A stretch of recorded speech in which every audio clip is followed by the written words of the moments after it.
Nigeria's Minister of State for Finance, Dr. Doris Uzoka-Anite, says the country's biggest development challenge is not a lack of resources, but weak project execution and poor technical partnerships. A gap the ministry is now moving to close through new reforms.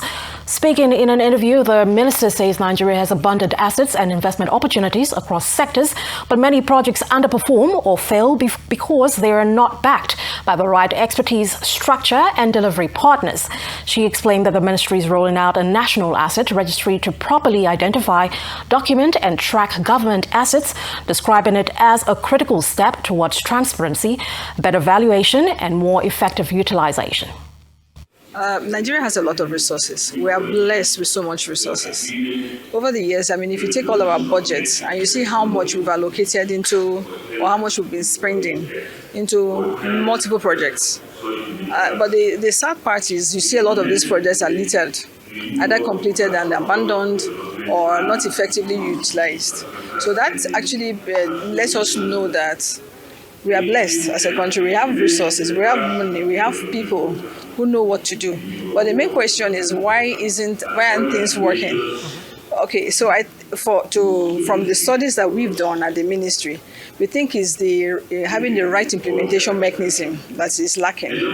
So we are able to find the money, we're able to identify the projects. But I think one thing that we're lacking, which we're trying to now find a way to go around, is having the right partners to work with you.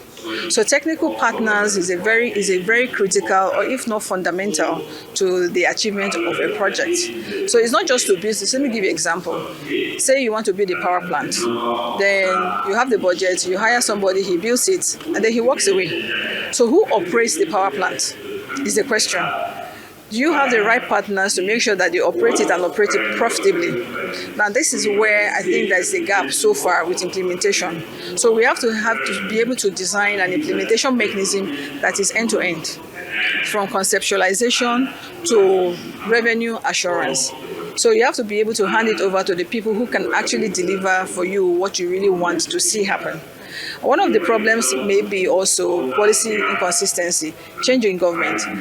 When you start a project and you walk away, a new government comes in, it's possible that we do not have a full view of what we actually have as an asset. So we started doing assets registry. So we are currently taking stock of our assets across the country so that there's always an asset register that you can find whatever resources that we have. Where are they? Where are the assets? What are they doing? Who is handling them? And then design KPIs. You have to hold people accountable. Whichever management you actually onboard or you hire must be held accountable.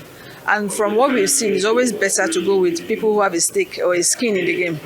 So don't get technical partners that will just come in and you're hiring them as concessionaires. No, they're not putting any or additional investment in the asset. Hire people that are also investing alongside with you. And that's why we are proposing the new public-private partnership model that we are trying to introduce, where the technical partners are bringing in financing. And we are just creating an enabling environment for them. So when you create an enabling environment for any projects, for example, in any country, what you most likely would do is that becomes your equity contribution.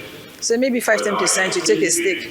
You just help to de-risk that capital coming in. Then it helps to crowd in private partners, crowd in private capital. So private investors come in, but then they only come in when they are sure that the operator will deliver the project and assure them that there's a return on investment. Why did I say there's so much money?